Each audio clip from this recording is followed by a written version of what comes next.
freedom haipo. Kwa maana tunaona hapa watu wanavaa vimini, wanavaa nini, nguo za ajabu, tukisema kwamba tuko free. Lakini free tunasahau mila yetu, sisi ni Waafrika. Heshima kwa watu wazima hakuna tena. Lakini sasa kama hakuna heshima, hakuna vyote hivi, yote haya yanatokeana na hiyo. Ndio maana mwingine akisimamia msimamo wake wanasema hatutakupa pesa. Naona na tutakupa pesa. Wanaona kwamba hiyo ndio silaha. Na hatutakupa pesa. Kuna jamaa mmoja anasema kwamba nilikuwa namsikiliza, anasema kwamba unaposafiri unaenda Ulaya ni sawasawa unachukua kikombe unaanza kukamua unakamua linyama ile kubwa ya elephant unalikamua wewe, unaweza kukamua kweli wewe? Alafu wanapokuja huku, yani wanaandikiwa hapo hapo, kama ni vizu napewa hapo hapo. Na sisi wakati mwingine hata sisi wa Afrika kwa Afrika sema ningoja niende labda nchi fulani, na sisi tunaanza kuchukua msimamo ule wa Ulaya, wapi tunaweka pale. Na matokeo yake tuangalie hata vile vile sisi katika mfumo wetu wa maisha hatupo kama kule. Mfumo wetu wa maisha ni mfumo shirikishi, ambapo tunaongea, na tunapoongea katika kuongea huko na kushirikishana ni uponyaji, is a healing. Lakini kule kujifungia kunatengeneza tunachosema kwamba ni psychological problems. Tunapata psychologists wengi ambao wana be employed kwa ajili ya kututibu, na tunakoelekea ndio huko, kwa sababu ya tunasema tuko katika modern world, tunasahau tulivyo sisi. Na kwa sababu hiyo kitabu hiki kitusaidie sisi kwa ajili ya kureform our minds, ni kwa ajili ya self awareness. Na ili tuweze kufanya hivi tunahitaji sana kuwa wanyenyekevu.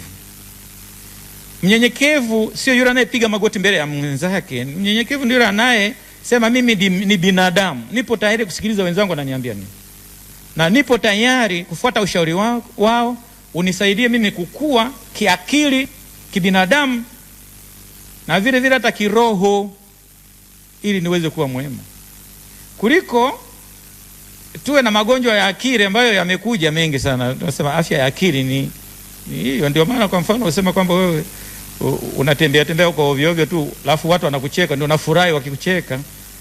Unahitaji kwenda hospitali, unaumwa, una ugonjwa wa akili, unahitaji tiba. Kwa hiyo ndio maana nasema kwamba turudi tena kwenye roots zetu, tuangalie tulikotoka, tuangalie tulipo, ushirikiano wetu kwa pamoja tunaweza, na ushirikiano utatufanya tuweze kufanya vizuri. Na elimu tunayoipata tunajua kwamba nayo imeathiriwa. Ndio maana leo hii tunaogopa kwenda kukaa kwenye kiti kusoma hivi. Tunataka tufanyiwe. Wewe pata picha, wewe ni daktari, unasomewa, unafanyiwa kila kitu, utafanya operation kwa mtu sunaua. Badala ya kuoperate kichwa na operate miguu. Yote haya ni effect ya kusema kwamba sasa elimu yetu tunataka tuitwe doctor, lakini hatujafanyia kazi. Tunataka tuitwe professor, hatujafanyia kazi. Usiwe tu wamemtunukia ndio tunachotaka hicho. Hakitatusaidia katika maisha yetu. Kwa hiyo ndio maana tunapoona kitu kama hiki kiwe mfano sasa, kitusaidie sisi kwenda ndani zaidi, kuangalia elimu yetu, malezi yetu, ili kwa Afrika sisi ni wafanya kazi, ni wachapa kazi Lakini leo hii tunapenda kulelewa. Matokeo yake ya kulelewa hayo, tunataka yani watupe pesa. Yule anayetupa pesa naona kama ndio rafiki, kumbe tunakuwa watumwa bado. Na ndio maana hata ndoa zetu hazidumu. Vijana wengi wanataka kulelewa, naolewa na mwanamke ambaye ana pesa. Mwanamke anatafuta pesa. Unaogopa kazi saa hizi. Tumepata wapi hayo yote? Mbona si ya kwetu? Sio mambo yetu hayo. Sasa unayapata wapi haya? Kwa hiyo tunahitaji sasa kukaa chini kuangalia yote hayo. Kwa hiyo malezi yetu, tuangalie mila yetu ambayo ni muhimu sana. Leo hii tunaongelea mambo ya mmomonyoko wa maadili. Waafrika kwa asili ni wapenda uhai, lakini sasa propaganda za nje zimetujia hapa kwa sababu tuna pesa tunapewa hata pesa kutoa mimba. Kuna utoaji wa mimba mwingi. Sasa ameokotwa mtoto pale, ameokotwa sio nini, hatutaki tena watoto. Leo tutataka atakuzaa sisi siku hizi. Kwa nini sasa? Ni kwa sababu ya hiyo trend. Yaani wakiniona mimi hata wakati fulani nataka kubadilia hata ngozi. Nilikuwa mweusi nataka niwe mweupe.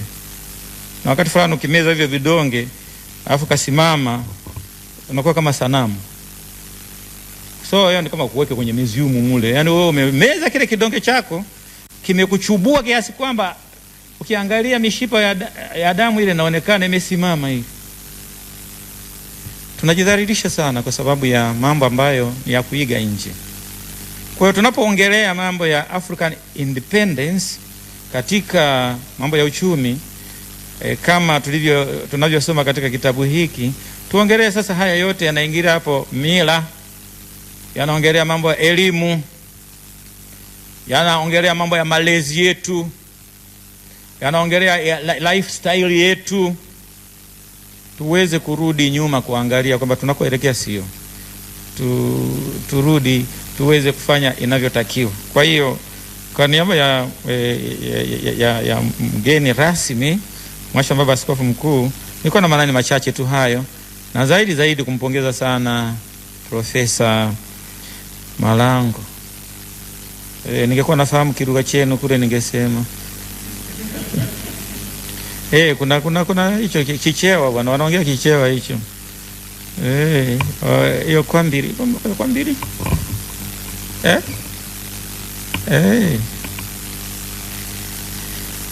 Asante sana. Mungu akubariki, akuongoze katika kazi yako, na uendelee kuandika tena hatua nyingine. Mtu wa nje ameweza kuona hiyo hazina. Sisi wa ndani pengine tuone hazina kwa sababu ya dharau yetu. Wakati fulani ya kudharauliana hatuoni za hazina hiyo. Hazina iliyofichika mtu wa nje ameiweza kuipata na ameifukua basi tuweze kuchukua njia hiyo na kuweza kuelewa na kuweza kufanya inavyotakiwa. Asanteni sana kwa kunisikiliza.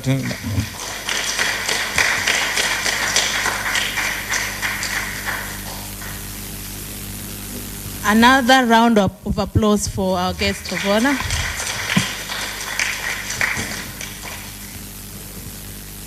Thank you so much, Your Lordship, Stephen Msomba, for the message. Truly, he gave us, he was just giving us the backbone of this. When we talk about economic slavery, it's not, what we are seeing today, it's just the backbone of it, or rather where it all comes from is from the economic slavery part. It has driven us to be really slaves in a way, and slavery is not just about how we learned in the history, but now even the life that we live today. So for us to be independent and for us to focus on ourselves is to believe in ourselves, and that's what the former president said. We can. So everyone in our own capacity, we can. We don't have to be very dependent. So as we read, and just to echo what the guest of honor said, it's not about launching the book, but how will the book help each and every one of us in our own capacity to pick up something and be able to use it in our own lifestyle and be able to bring change that our fallen hero wanted us to have. Ladies and gentlemen, I would like again to welcome Professor Mapunda, who will in turn welcome our author to give a speech.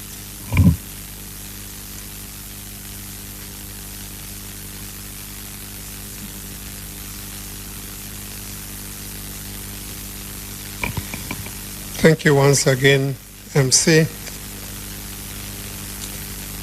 the guest of honor, now I have the pleasure to welcome Professor Malango to the podium. But before I do that, as a scholar, I have a few words of admiration that I need to utter. Professor Malango, it is not only the content of your book that makes some of us who are in the profession of academia admire you, but the effort that you put into it. We are aware of the kind of labor that goes into writing. There are people who completed PhD maybe in 1960, and they have remained so to the present, not publishing a single article to enable them move even from lectureship to senior lectureship, leave alone professorship. So I wanted to submit my appreciation of your scholarliness in this aspect as being able to write a book which one of the readers has correctly said is actually fact-based and research-based, and not just statements as some people would like to put sometimes. This is research-based, and you say yourself in the book that you have spent 5-6 years collecting information, and so that is not easy. And people in academia fail to do this.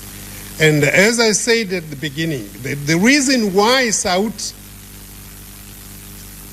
as a university, decided to make this an important event, you had a launch in Mwanza and a second one here in Dar es Salaam. One of the encouragement that we have, not only of the content about slavery, economic slavery, that the youth should take it and live it, but also for the young academics to know that to become a professor, as the guest of honor was saying, is not just a matter of claiming that I want to be a professor. No. We want you to prove that you are. And indeed, you have proven to us that indeed University of Hebron didn't make a mistake to make you a professor. And now I have the honor to invite you to come and tell us. Thank you. Karibu sana.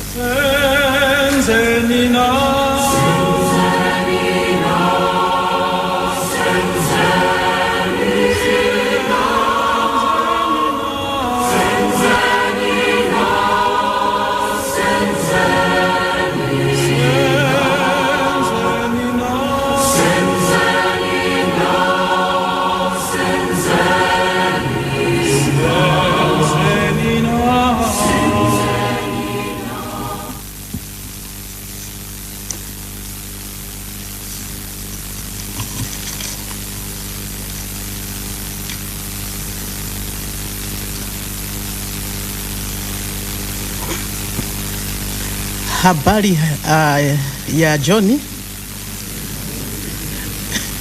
It's like that. Habari ya jioni. Asante sana. I may not challenge you to continue. I'm still a toddler in learning Kiswahili, but I do believe that in 3 months' time, I'll be as much competent as you. I think I'll be as much eloquent, as you.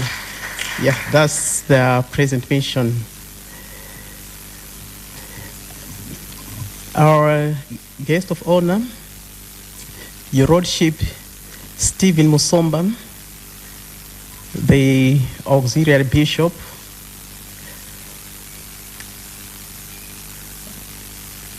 our Principal, Professor Mapunda, our VC for South, Professor Costa Rica Mahalo, Mr. Sabato Nyamsenda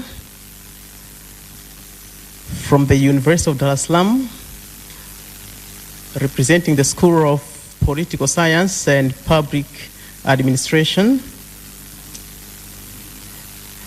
Mr. Matthews Kabadi, our renowned writer, who was with us in Mwanza, and so glad to also see him here.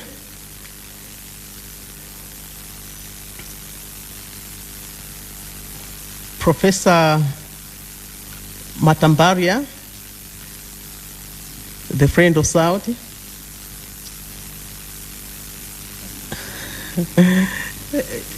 Yeah, thank you so much. Our invited guests, ladies and gentlemen, I would like to thank you for the warmest welcome that I've ever had. This is quite remarkable. It, of course, go into my diary as one of the greatest events that I've ever recorded. The guests of honor, allow me in a special way to thank Professor Costa Rica Mahalo and his South team for a commendable job that has been done to make this event possible. As Brother Nyamsenda said, he prayed the basic tricks to make sure that he hijacks this event. He competently did it, and we appreciate Professor Maharu's law and the team for being such versatile. And at the same time, we'd like to thank the University of Dar es Salaam for the support that you have shown throughout this project, especially towards this launch. Mr. Nyasenda was correct and completely right when he was mentioning it that we've been in touch again and again. We've been in touch through whichever means, phone calls, text, name them and call them. All in all, the support has been massive. If I'm to mention one by one, time may not allow us, but I should accept the fact and acknowledge it that the Tanzanians have actually shown that you are brothers, you are our real brothers. Coming to this side is because your brotherly act that you have shown. In absentia, allow me to thank Madam Magufuli for the massive support that she has also put, especially the moral support. Yesterday, I received a call for a visitation whereby I had to go to her residence. It was extremely awesome. Of course, maybe I don't have to preempt. I'm going to push it at some point as I'm moving on. But at this point in time, I just want to acknowledge her support in the process.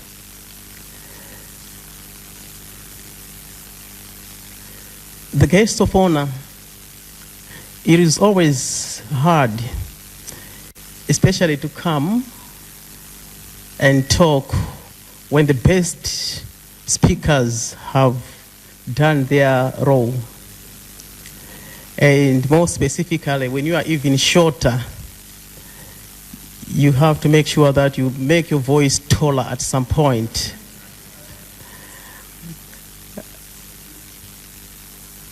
I would like to thank you, my colleagues, for splendid presentations, eloquent presentations. When I was coming, I was debating in between making a presentation and then just a mere speech, or else just a mere talk, until when I was leaving my seat, coming to this place, I said, okay, let me just get on the podium. We'll see what it's going to be like. It's always an expectation from the audience. They would like to hear what the author is going to say. And the author is always at the happiest moment to have the occasion, the event done.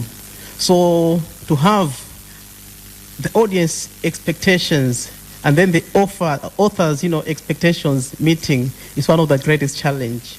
But one thing that I would like to assure you is that I am the happiest. In most cases, we tend maybe to stammer just because we have that exceeding joy, which we can't, maybe express it through the word of mouth. However, the greatest challenge for the audience is that they would like to hear more about the author. What is it? Well, what inspired? What made the author to come up with a publication? So, the guest of honor, my speech will be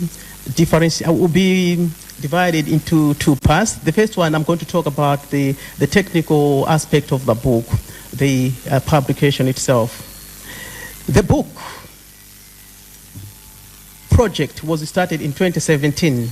So in 2017, that's when I started the book project, and it got completed in 2023.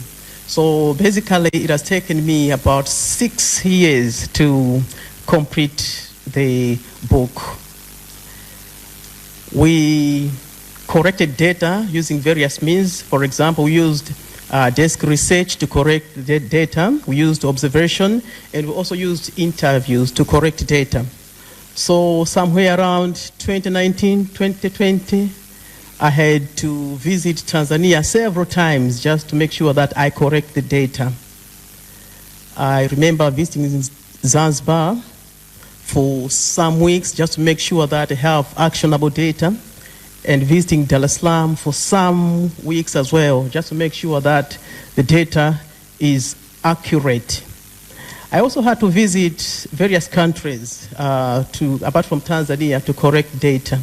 Yeah, for example, I had to visit Zambia, Zimbabwe, Kenya, RSA. I had to visit India, I had to visit Qatar, I had to visit United Arab Emirates, just to make sure that the strategies we are presenting are well-rounded and also well benchmarked with the other economies as well. The guest of honor, in terms of referencing, the book has used the Harvard referencing system, and it has 252 in-text referenced citations. And the book has acknowledged 50 websites. The preliminary part, the reference section and the main chapters are adding up to 500 pages. Initially, we produced the book in a way that it gave us 800 pages. Then when we came up with the 800-page layout, somebody intimidated us. Hey, Prof, you're coming up with a publication that has 800 pages. Who do you think is going to read your 800 document? You're going to read by yourself.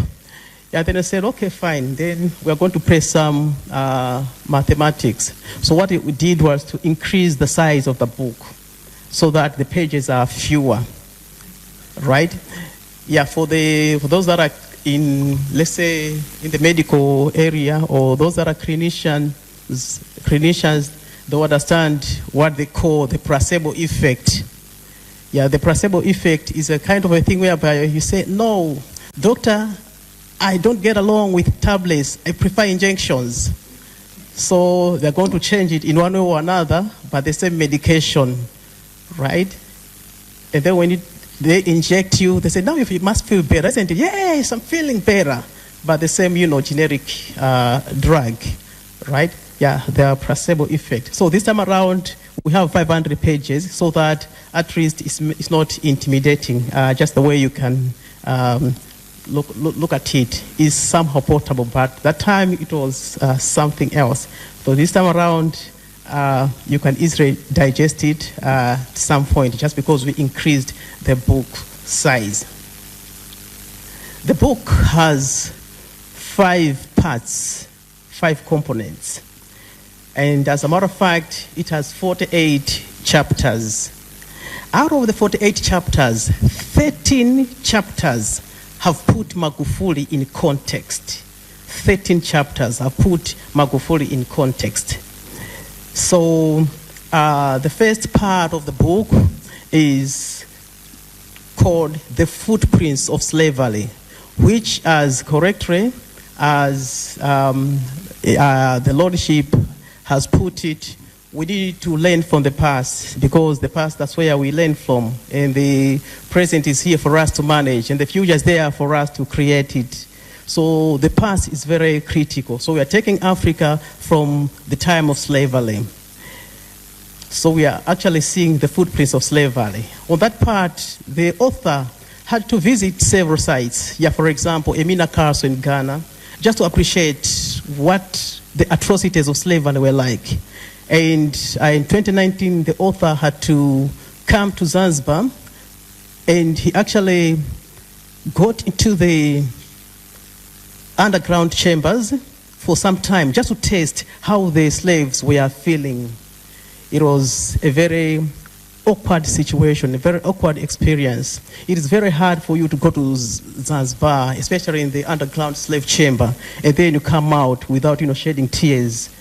It's very hard. And it's very difficult for you to come out of the chamber and then you move on. You quickly go for ugali. It's very, difficult. Why? Because of the situation in the slave chambers. Yeah, so let's say on this part, the author has come up with some chapters like chapter 1, show me the Elmina Castle, not the Windsor Castle. Show me the Elmina Castle, not the Windsor Castle. I think it's very soon that we actually saw our heads of state flying to, let's say, Europe to bury the Queen, isn't it? Right? Yeah, fine. So anyway, in Europe, that's why we have, the Windsor Castle in England. All right? But the author is saying, I don't want to go to Windsor Castle. Show me the Elmina Castle, because that's where I'm going to see the atrocities that our fathers and, like mothers were facing, our sons and brothers, were facing. And from there, that's where we start, questioning the answers that the Western has, given us. The chapters could continue from chapter 1 went to chapter 2, which is teardrops in Zanzibar, because in Zanzibar had to go to the underground chamber, cry because of the atrocities that I could experience. In chapter 4, it's talking about freed but caged. Freed but caged. Neocolonialism. After slavery, they let us, free at some point, but they tied us to a chain so that we are still, caged. So we are still caged even until now. And chapter 5, Lincoln yet to rest in peace. Abraham Lincoln is not sleeping in peace just because his wish is still not made at some point. So we have part 2, which is talking about Africa, a panoramic view of the key challenges. Africa, a panoramic view of the key challenges. So let's talk about rest in peace, Guinea Koita. It's a sad story if you actually go through it. And we have chapter, let's say, 7, development crisis in Africa. Chapter 8, rich Africa and poor Africans. And then chapter 9, tribalism and nepotism, the killer dragons of development in Africa. amongst the countries that I've actually traveled, I've seen that tribalism is something that is stagnating the development of Africa. You go to Zambia, the case is the same. You go to Nigeria, the song is the same. You go to Malawi, the song is the same. You come this side, you also find tribalism in, some dimensions. So tribalism, a killer, dragon. And then chapter 10, the donor dependency, a killer insulin for Africa's diabetic economic condition. In chapter 11, Socrates, others pronounce it as Socrates. Yeah, Socrates proven right in Africa. This is the time, or this is a chapter whereby the author has put a lot of arguments as of, the effectiveness of our democracy in Africa. The author has actually argued the quality of the vote, right? Whilst, we look at the content of the vote, but the quality of the vote matters more. So the author has actually, argued that, come on, we need to take a look at this. It's not just about, how many have voted, but we also look at what's the quality of the vote. It doesn't matter. It doesn't make any sense to count a vote from somebody else who doesn't even know how to write, who doesn't even know what the manifesto is about. Maybe it doesn't make any sense at some point. So we need to take a look at that. Yeah, and then we have part 3, which is putting Magufuli in context. Magufuli, a practical model for economic and leadership excellency. So this part has brought some very good chapters in context. For example, chapter 12, a shining star in the darkness of neocolonialism. Chapter 13, Heineken in Parliament. Heineken in Parliament. Chapter 13, Heineken in Parliament. Chapter 14, a tete-a-tete with Kenyatta. Chapter 15, missing in Manhattan. Chapter 16, Magufuli's business prowess. 17, thriving bureaucracy. Then 18, Magufuli's tears on corruption. And 19, the economic development superstar. Chapter 20, the common good gravitas. Chapter 21, the immortal Magufuli. And then part 4, the book has articulated the change that Africa needs. So on this part, the author is also trying to be practical, bringing a funky topic like chapter 22, take me to the Mosi Watunya, not the Burj Khalifa. Take me to the Mosi Watunya, not the Burj Khalifa. Whilst correcting data, I had to go to the Burj Khalifa, which is the United Arab Emirates. So the author was very delighted, was very interested, felt just so good to actually see the tallest building in the world. So he was very happy to say, wow, I've seen the tallest building in the world. I'm so happy I've been to the tallest building in the world, the Burj Khalifa. Some few months later, I went to the Victoria Falls. And then whilst at the Victoria Falls, I saw the most amazing message that I've never, seen. It was actually on the statue of Dr. David Livingstone. It was written, "This is the most beautiful place that I've ever seen in England.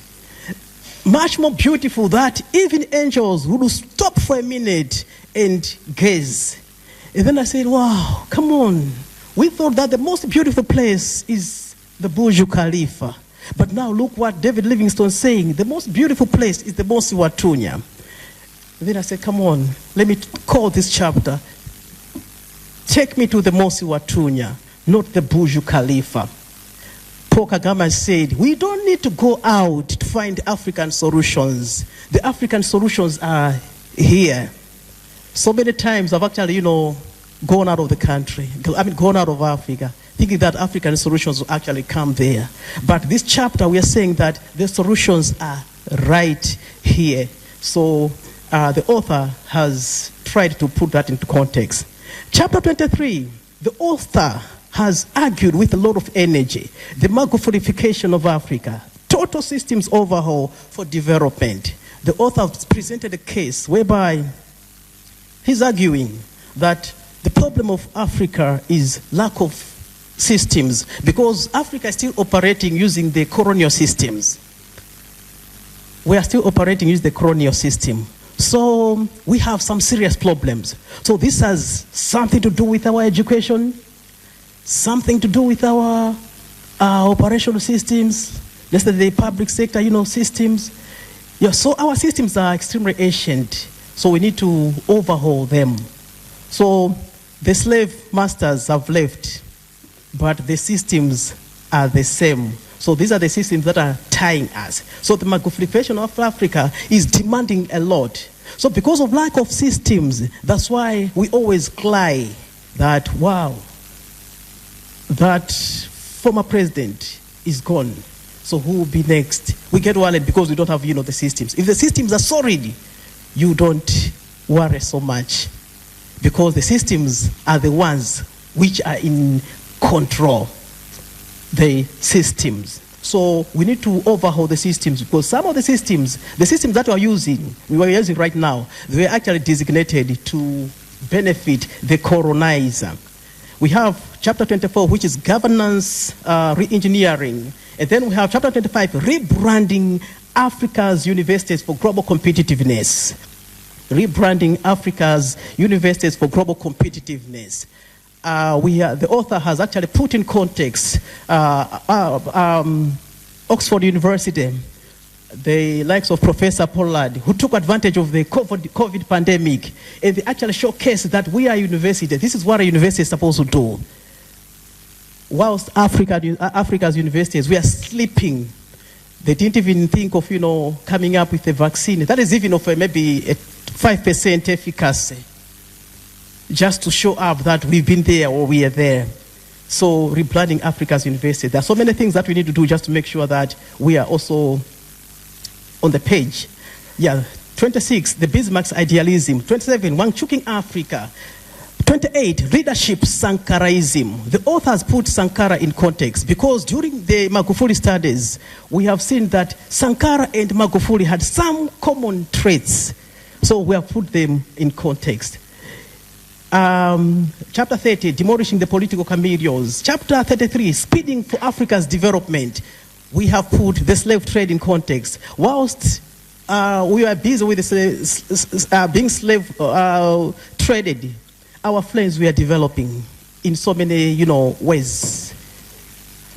So we need to speed up for development. The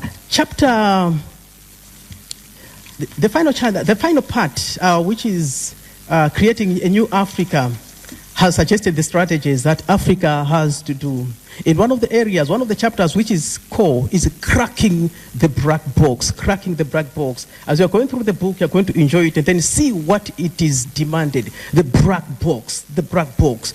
This is the information that the governments, the politicians are trying to protect so that you don't access the black box, the information, the public information that you deserve to know. And this is the breeding ground for corruption because you don't know the black box.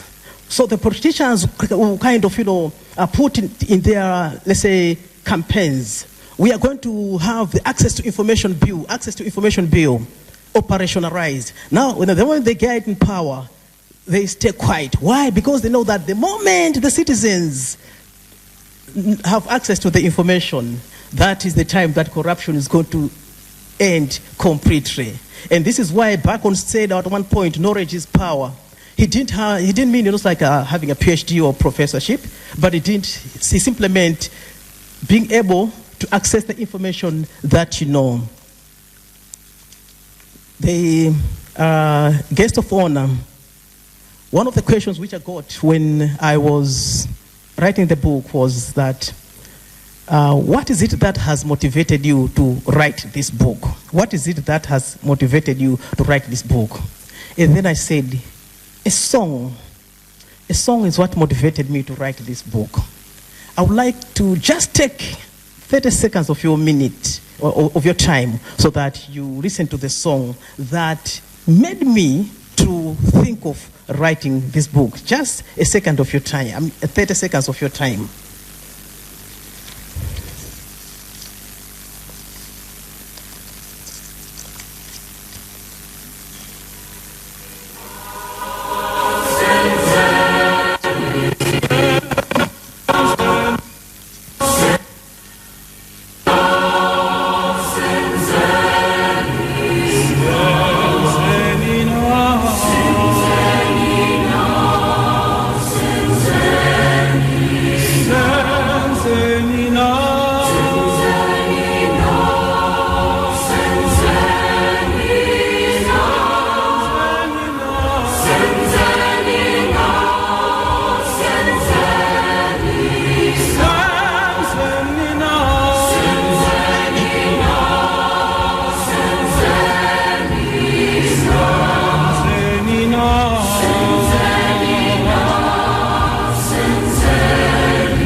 was a cry of the sons and daughters in the slave chambers of Emina Castle.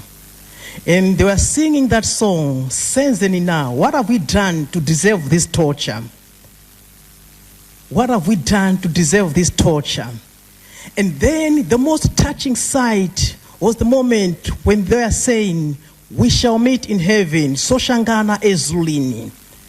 That was the time when they were saying bye. They were passing what is called, or what was called, the door of no return. That was the point when a slave was called, John. So John had to rise up, knowing that this is the last time for me to see my friends. I will never see them anymore because I'm now taking a trickless journey to the plantations of America. So he had to wave, bye-bye. Bye-bye, we'll never meet again. We shall meet in heaven if possible. That was the message. That was the song by the slave, by this former slave some years way back. Now, in 1863, Abraham Lincoln signed the Emancipation Proclamation, a declaration which was made to set the slave free. The guest of honor is now about 160 years that has erupted, or that have erupted since the signing of the Emancipation Proclamation. However, 160 years later, the Africans are still not free. The Africans are still economic slaves. 160 years later, Africans are still having very poor roads. Africans are still having no access to potable water.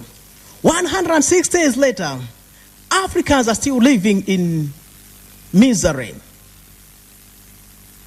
160 years later, the corruption fiesta is still the tradition of politicians and technocrats in African governments. And 160 years later, the common man, the common person has been deprived of his or her amenities. 160 years later, a common African is still not free. This is what made me to come up with a book called Africa, Magufuli and Change, so that by communicating, by imparting what is in the book, we can have a sense of direction that we should take in order to be so free. The other question which I got when I was writing the book was that, why have you chosen Magufuli? Why have you chosen Magufuli?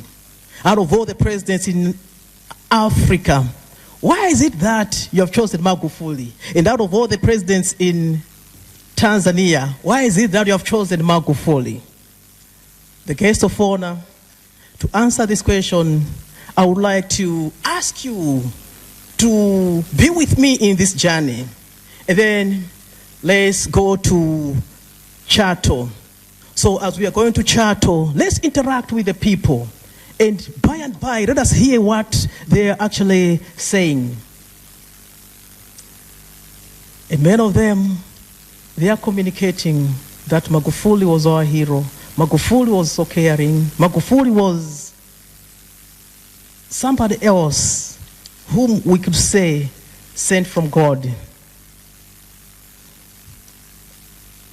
I was privileged to visit Magufuli's Chato Mausoleum.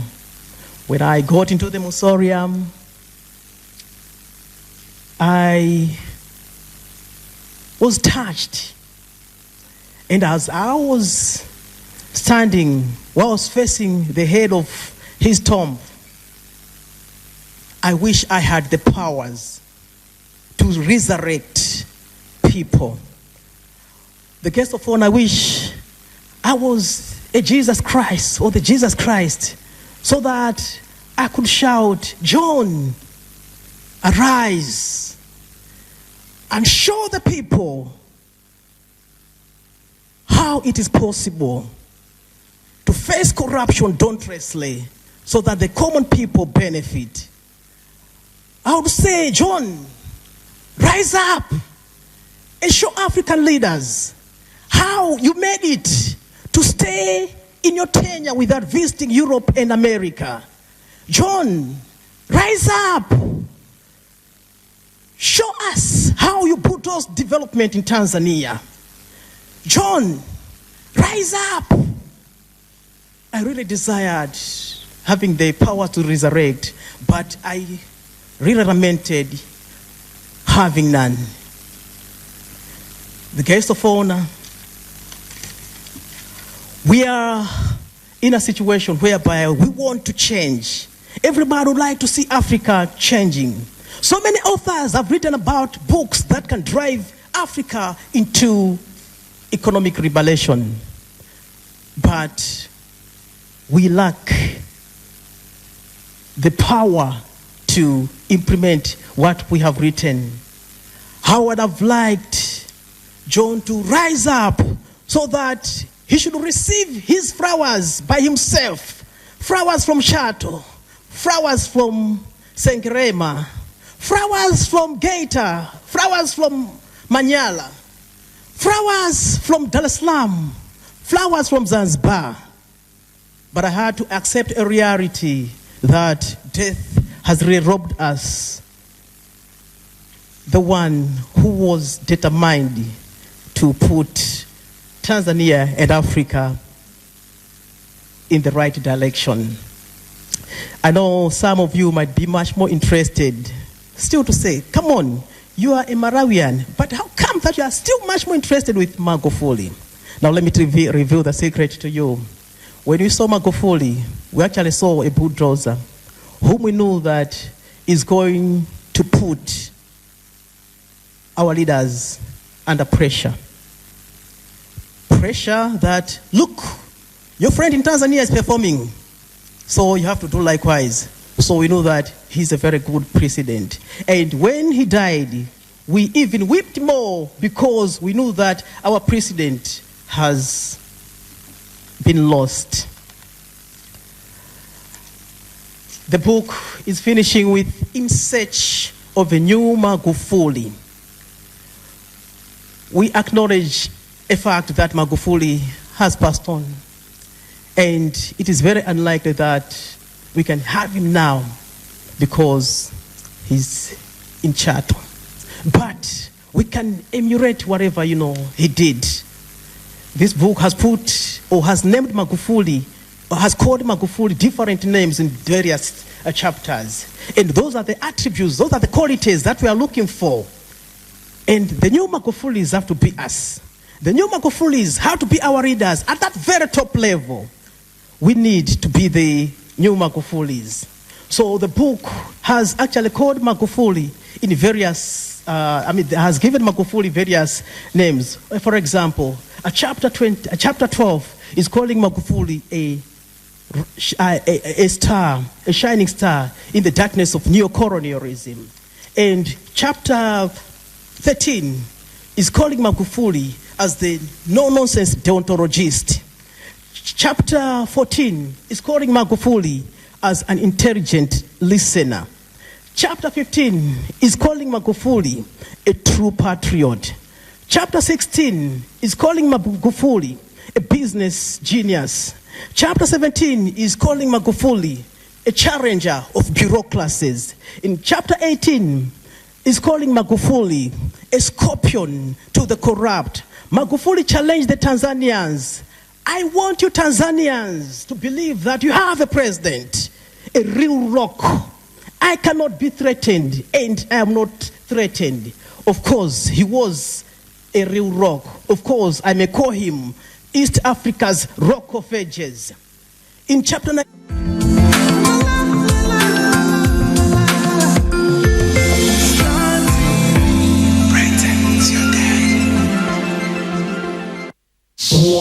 if you find yourself in a TV rut, add entertainment to the max. This is my chance to get mine. There's a whole world of local and international series, movies,